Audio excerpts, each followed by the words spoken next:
Inside my twisted world, where heroes will collide.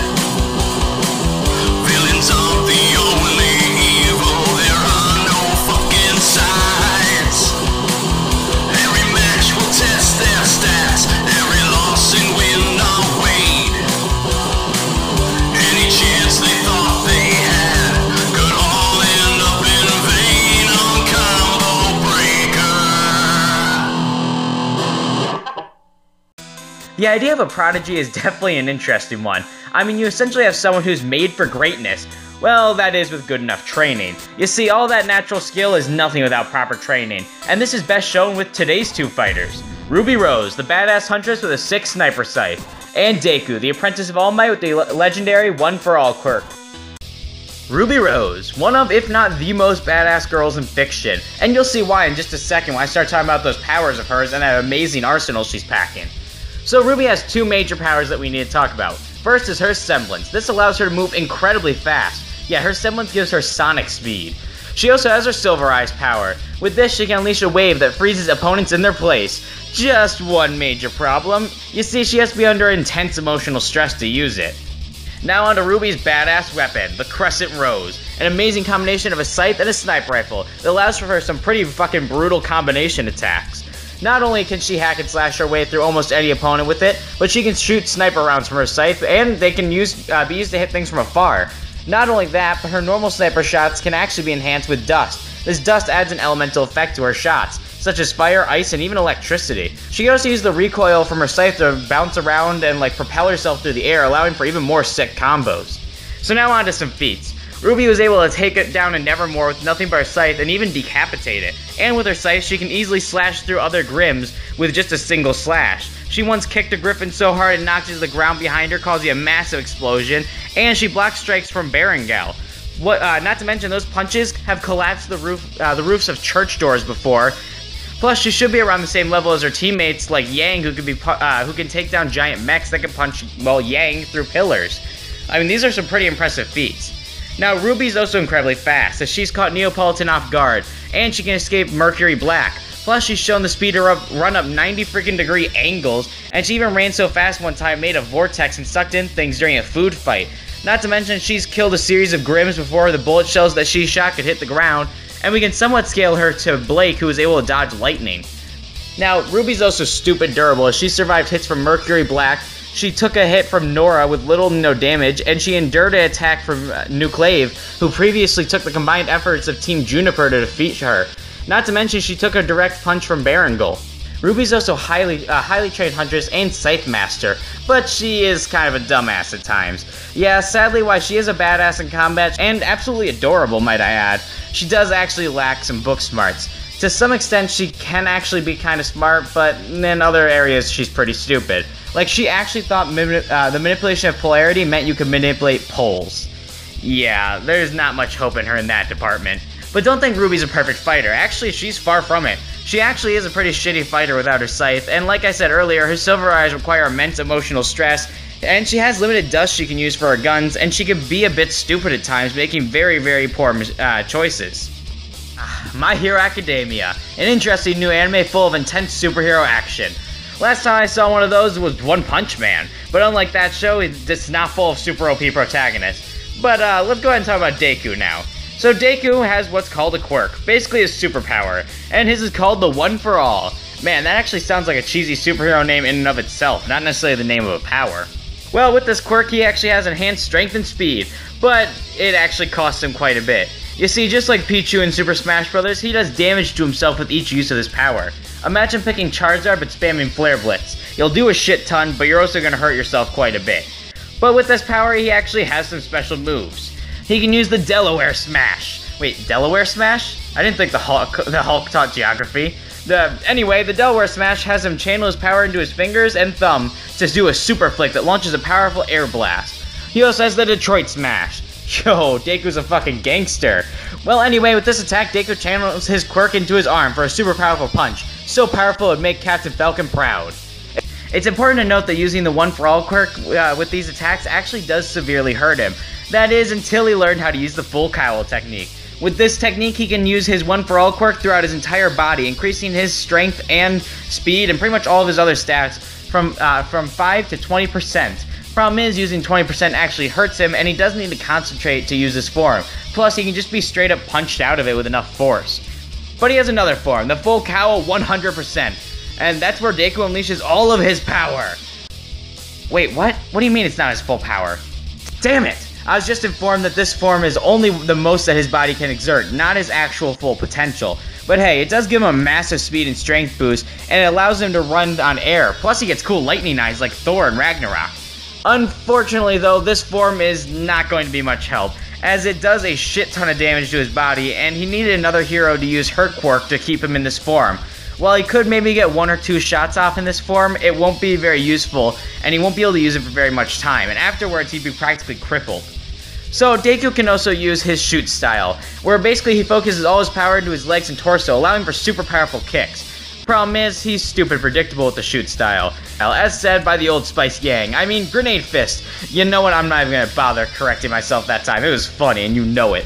But if Deku needs even more power, he uses the 100% Detroit Smash. This uses the full extent of the One For All's power, but if that's not enough ass kickery, Deku can just straight up go fuck you and your teddy bear, and use the 1,000,000% Detroit Smash. This sadly does not amp up his power by the amount it says, but it does amp him up a shit ton for the attack at one major cost. Yeah, this attack pretty much makes his arm useless. We're talking a noodle with no sauce or flavor useless.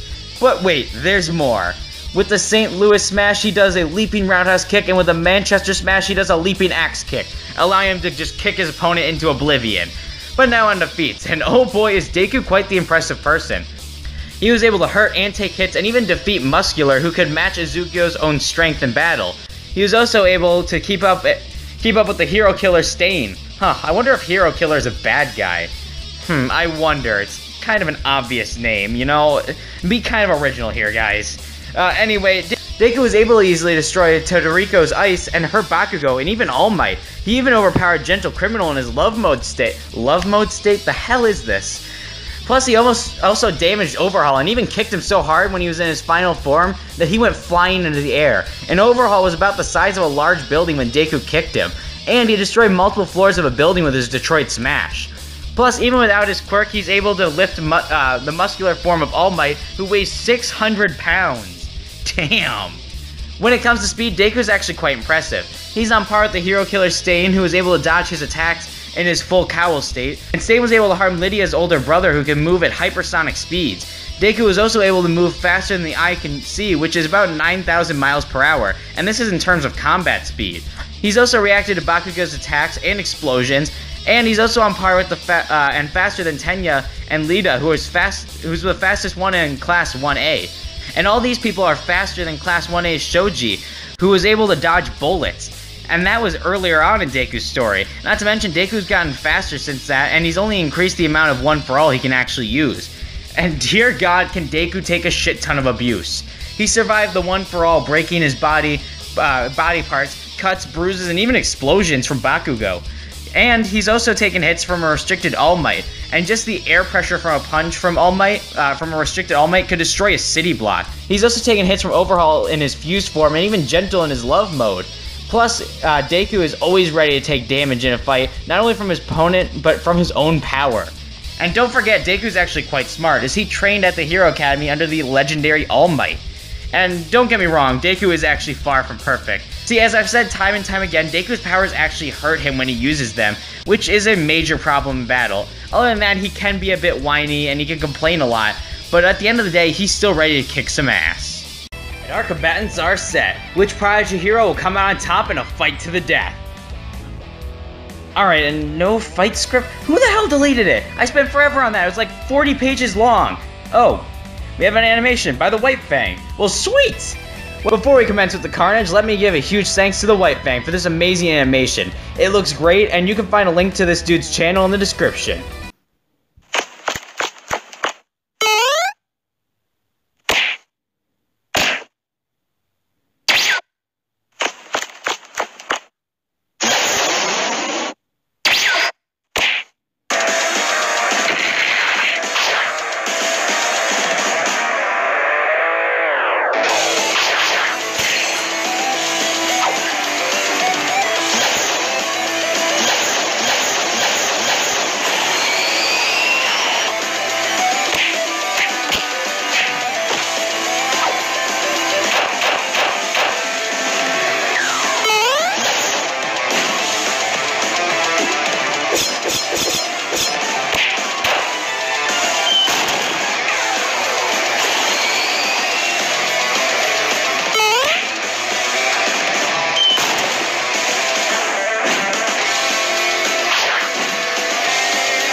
Alright, before I discuss the outcome, I have some thanks to give out. First to the White Fang. This dude did an amazing job with the animation, and it was, oh my god, it was beautiful looking. He also was a lot of help with the Deku research. And then also, a big thanks to the Great Demon and Aiden Kerr for helping out with the Deku research as well. So our winner is Deku, and sadly he does take this fight. When it comes to strength and durability, Deku has proven time and time again he can dish out a lot and take even more. He's destroyed huge robots, punched Overhaul, launching him into the air, and he can destroy Blue Ice, and even take on Gentle Criminal in his love state. Not only that, but he can fight these guys and beat them while taking hits from them and even taking recoil damage from his own quirk. Yeah, Deku is ridiculously powerful and can take a shit ton. He should have City Block to Multi-City Block levels of strength and probably slightly higher durability, just from the fact that he's taking constant abuse from both himself and the enemy. RWBY, on the other hand, does have some impressive feats like killing the Nevermore and kicking the Griffin. Hell, she's even taken on Mercury Black. But sadly, at best, this would put her at about City Block levels of attack power and durability. So Deku does take strength and durability. What about speed, though? Because that's RWBY's specialty. If she doesn't take it, then there's clearly, no way she can win. Well, RWBY can run so fast she creates vortexes, and she was able to kill multiple Grims before her bullet shells hit the ground. Hell, we could possibly scale her to Blake's lightning dodging feat, so at best, RWBY would have massively hypersonic speeds. Deku, on the other hand, is stupid fast as well.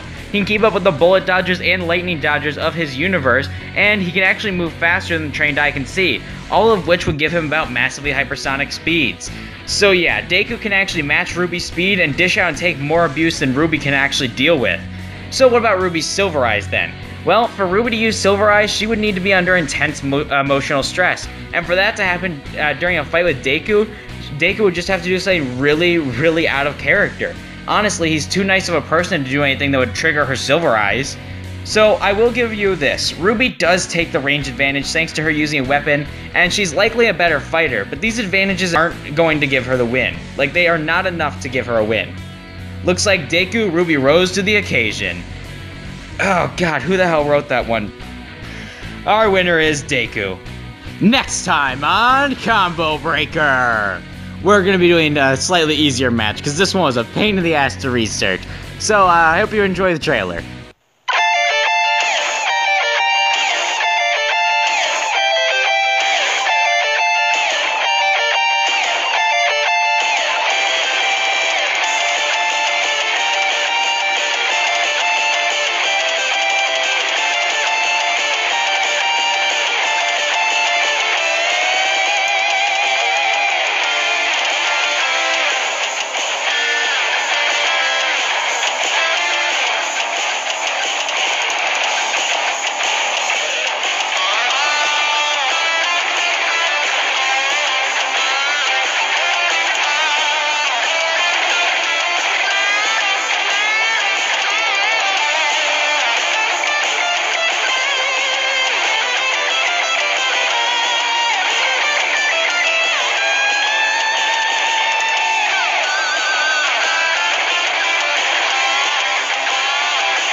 That's right, Little Mac finally returns, and for a badass matchup against Springman.